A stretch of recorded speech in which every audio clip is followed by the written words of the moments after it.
it will be. Dan Welden, winning the 89th Indy 500 as an Englishman, will roll into victory lane at the world's greatest race course for the first time in 4 decades. Guys, I'm not emotional, but I'm crying. I can't believe I've just won the Indianapolis 500.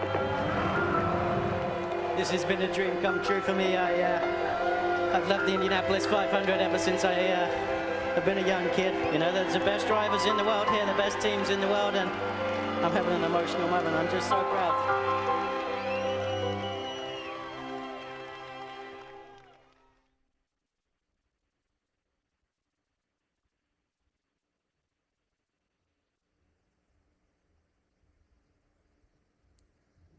Good afternoon, everyone, and thank you for joining us here today.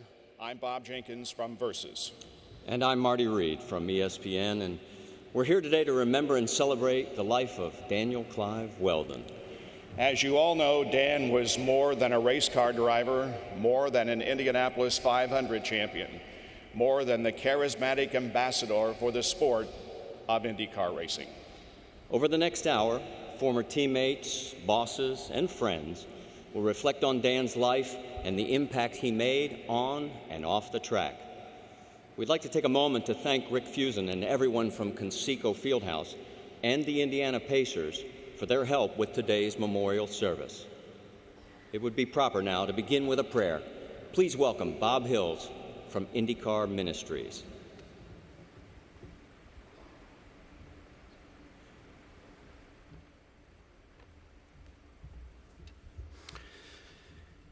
It's been said it takes a minute to find a special friend, an hour to appreciate them, a day to love them, and then an entire lifetime to forget them. The Apostle Paul's words recorded in the Bible say, "For I'm already being poured out like a drink offering, and my time of departure is near. I have fought the good fight. I have finished the race. I've kept the faith. Now there is in store for me a crown of righteousness, which the Lord, the righteous judge, will award to me on that day. And not only to me, but also to all who have longed for his appearing." Would you pray with me?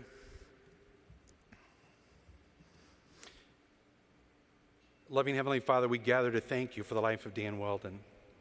Even though we miss him and feel a great loss, we desire to celebrate his life today. Please place your arms around Susie, Sebastian, Oliver, and their family, as well as all of us, as we journey through the days ahead. As you help Dan show us a smile when we needed one, give us a Dan Welden smile to share with others. I pray this in your holy and precious name. Amen. Dan received a friend today in heaven. Iron Man Michael Wanzer. Godspeed, Daniel Clive Welden and Iron Man Mike.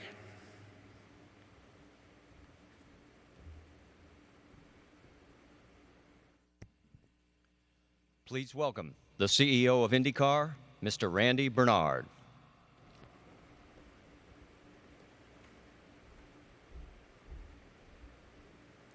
Good afternoon. We've all been devastated by the terrible accident that took Dan Welden's life. He was a great champion and a friend to so many of us. We thank everyone who is here to participate in this memorial service, and thank all of you for attending. Today we mourn Dan's loss, but also celebrate his life. We honor him for who he was. This turnout is a wonderful tribute in itself to Dan, and a reminder to all of us that a single life, well lived, can make a difference to so many other people. Certainly that was true of Dan. Not far from here at the Brickyard, Dan Welden made his permanent mark in racing. Though he was still a young man, his 2 Indy 500 championships had already given him a place in the history of our great sport. But I suppose it'll always feel like an incomplete history. Who knows how many more checkered flags or how many victory laps he'd have taken, how many more trophies he'd have held over his head. Yet as we commemorate his life today, It's not his successes on the track that we celebrate, or his unrealized potential that we mourn. Rather, it's the person that Dan was that brings us all together. The victories and the accolades, they didn't define him. His strong character, his enthusiastic approach to life, and the love of family, friends, and fans did. There was a reason he was a fan favorite. I'd see him go out of his way to shake a serviceman's hand, or sign a young man's autograph, or do that extra interview, or just joke around with the drivers. Dan loved life, and it always showed. To his wife, Susie, and his sons, Oliver and Sebastian, we share your grief. Our prayers and our thoughts are with you.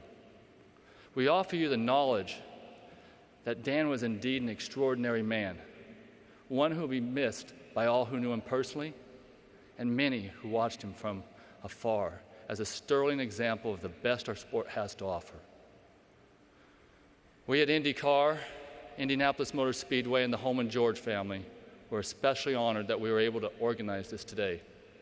The outpouring of emotion and desire to reach out to the family has been tremendous. We are humbled to be able to provide the opportunity for race fans and the public to pay their respects and offer support. There's a great community surrounding racing, but it's more than a community. It's a family, and I'm confident that family will be there to support Dan's family for many, many years to come. There are risks in racing, and Dan knew them all. He was committed, like all the best drivers in the world, to pushing the boundaries of human performance, endurance, and concentration. Those are goals as noble and ancient as mankind itself. He passionately loved racing and its challenges it offered. His spirit, his energy, and the skills were perfect for IndyCar, and we were proud that he devoted his career to competing in our great sport. The car you see here today is a car that Dan was testing this year. It has many cutting-edge enhancements that promise to move the sport of racing and automotive engineering forward. And yes, it is designed with additional safety features. It wasn't surprising that Dan was involved.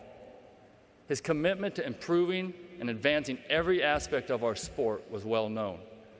The innovations that emerge from those efforts can have repercussions not just on racetracks, but on highways and in our passenger cars. Just another measure of the impact that Dan had on our lives and IndyCar. Well, today, we're here all about Dan and what he meant to so many. In this field, especially, one as competitive as racing, that earning the respect and admiration of one's peers is a tremendous accomplishment. And now we must honor his memory by doing the right things.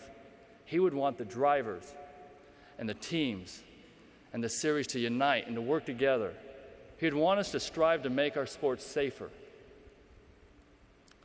So we should pledge to protect and improve racing, the sport he loved. It's what he would want us to do.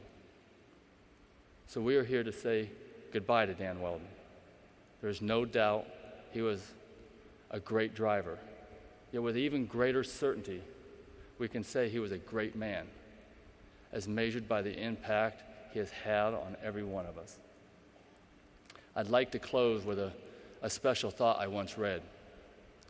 Perhaps there are not really stars in the sky. Perhaps there are openings in the heavens where our loved ones shine down to let us know they are happy. That is how I want to remember Dan. Always happy, always smiling, and always shining down upon us. He hits the wall coming out of 4. Will he have enough to cross the yard of bricks? Who will win? Who is the winner? Just like that, Dan Welden grabs the victory. Incredible. Dan Welden. An amazing day, an amazing day. I love the Indianapolis 500. I love everything about it. And I'm so glad to be drinking milk again and to be a two-time winner.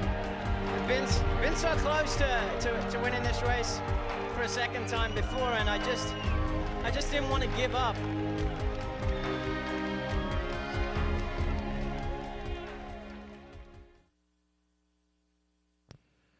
Now here is the president and CEO of the Indianapolis Motor Speedway Corporation, Mr. Jeff Belskis.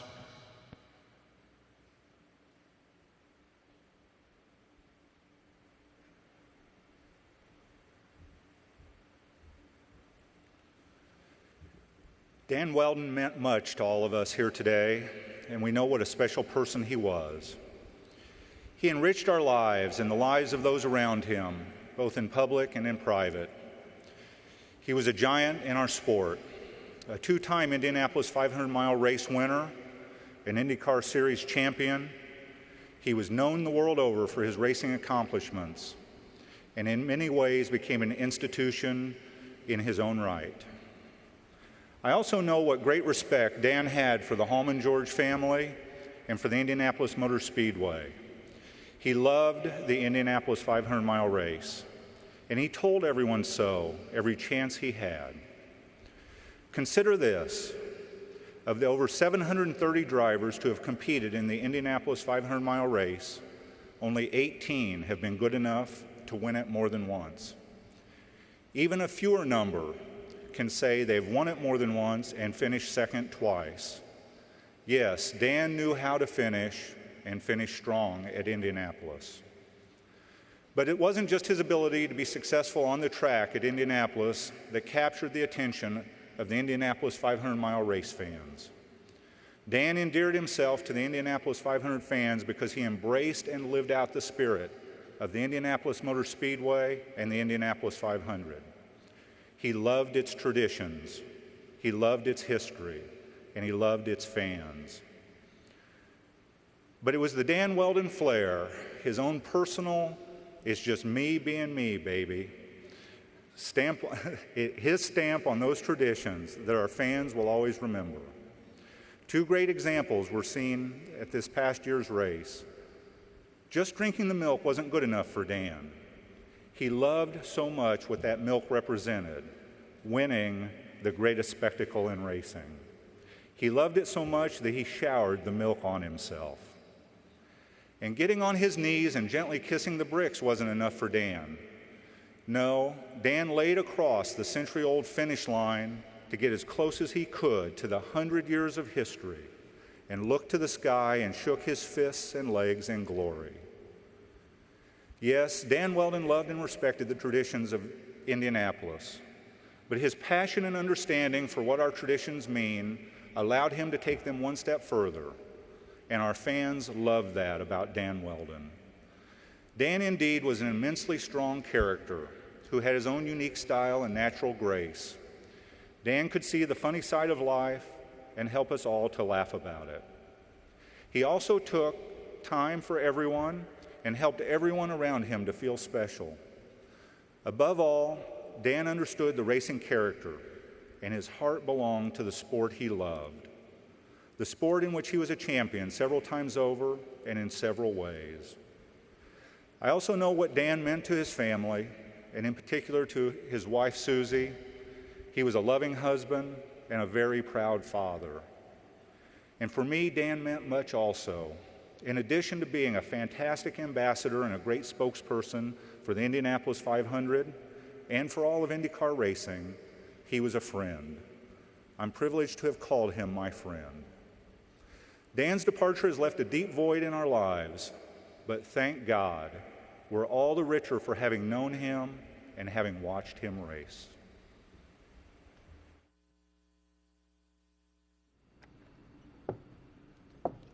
It's now time to hear from Dan's longtime managers, Mickey Ryan and Adrian Sussman.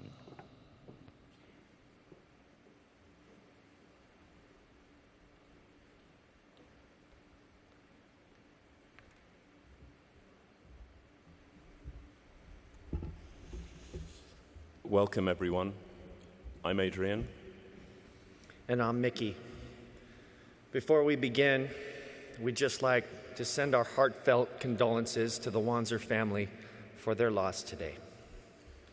Apart from being Dan's management for more than 11 years, we were also dear friends, not only with Dan, but with his entire family. And speaking of the family, we've been asked to take this opportunity to thank everyone on behalf of Susie, the boys, Dan's parents, Clive and Sue, his brothers Austin, Ashley and Elliot, and his sister Holly. They'd like you to know how much they appreciate the amazing outpouring of sympathy, flowers, gifts, and notes of condolences. It's been a great comfort for them to know that there are so many others that share in their grief. We were truly blessed to work with Dan, and it was a privilege for us to witness a young, carefree racer blossom into a true champion and a devoted family man. Probably the best way to give you a quick insight into how he grew over the years is to contrast his 2 Indianapolis 500 wins. Personally, what I remember most about Dan's 2005 Indy 500 win was how much fun we had together that night. I don't know if I remember, but it was mega, man, as he would say. Once Dan tasted the milk in Victory Lane and poured the rest of it on his head, it was then time for the Jim Beam bottle to make the rounds. And that pretty much set the precedent for how the celebration would unfold that evening. He finished his media interviews and descended upon downtown Indianapolis looking to go big, Thunder, like any 26-year-old who just won the 500 would. We partied with Dan, his friends, and his sponsors until 4 in the morning, capping an amazing day with a cheeseburger and greasy fries at Steak and Shake. The only problem with this whole story was that Dan was due back at the Speedway at 6 a.m. for a satellite media hit with the folks at Good Morning America. Still feeling a bit tipsy, and with one foot still in his bed, Dan nailed the interview the way he always did. But shortly thereafter, it was time for a block of radio interviews with various stations across the country. In a conference room at the Speedway, Dan called into a radio station and was asked to hold for a couple minutes while they came back from a commercial break. Welcome back, KNST AM Sports Radio. This is Howie in the Morning. We're really excited to have a special guest with us this morning. Please welcome 2005 Indianapolis 500 winner, Dan Welden. Dan, tell us about that thrilling victory at the Brickyard yesterday. Dan? Dan? Hello? Well, it looks like we've lost Dan. We'll see if we can get him back on the line. In the meantime, let's check in with Monty, standing by with Sunday's baseball scores. Of course, Dan had fallen fast asleep on the conference room table. The 2011 Indy win was entirely different. It was all about the family. He said that both wins were equally satisfying, but the second was even more emotional, as he was able to dedicate it to his beloved mother Sue, at home battling with Alzheimer's disease, and also because his sons Sebastian and Oliver were there with Susie to witness this proud moment. He recently told me that the reason he had to win a second Indy 500 was because he simply had to have a trophy and a pace car for each of his boys. But that day, we also witnessed a classic piece of D-Dub, never wanting to miss an opportunity for his family. During his emotional speech on national television in Victory Lane, tears in his eyes and voice wavering, Dan somehow spontaneously uttered the magic words, "I'm gonna take my kids to Disney." And sure enough, the next day I received a call from a top Disney executive inviting his family to an all-expenses-paid VIP trip to Disney World. While Dan would evolve as a driver and person throughout his career, some things never changed. All week, we've shared a lot of funny stories remembering Dan and his contagious personality. One thing that seemed to amuse so many of us was his obsession with neatness and for making sure that everything was in its place. He was definitely a neat freak. Now, I didn't spend a lot of time in Dan's closet, but I can tell you that it didn't look like mine, or anyone else's for that matter. Dan was the only guy I knew with 200 pairs of shoes. I guess you could call him the Imelda Marcos of race car drivers. He had dozens of brand new Pumas still in their boxes and stacked high in the corner.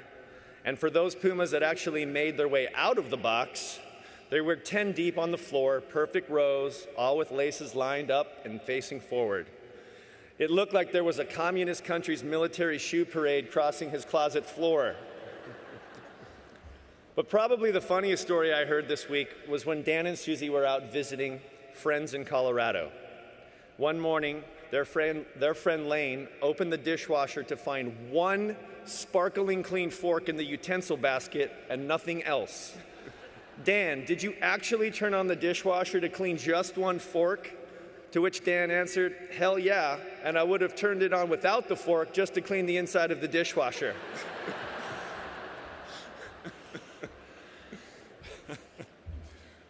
For Dan, a cell phone wasn't just a communication device. It was his main form of entertainment. I'll never forget the expression on our receptionist's face as she came to my office explaining there was a strange man on hold, insisting he'd paid the money and he wanted to know when he could pick up the good stuff.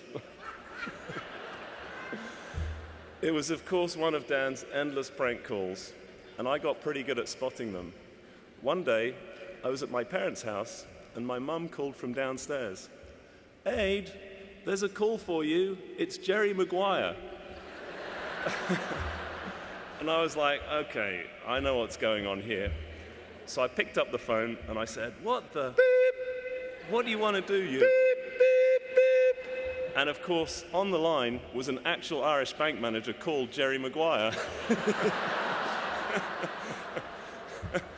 I told Dan this story, and he got a real kick out of the fact that he'd managed to get me even when he wasn't getting me. We had such great times with you, Dan, and it was just an honor to represent you and be your friend. You made us all better, and we'll miss you more than words can express. Susie, we love you. Please know that we will always look after you and the boys, and we will always take care of them. And I will personally see to it that Sebastian and Oliver get a comprehensive education on how to organize their Puma closet. Rest in peace, Dan. We love you, and we will hold you in our hearts forever.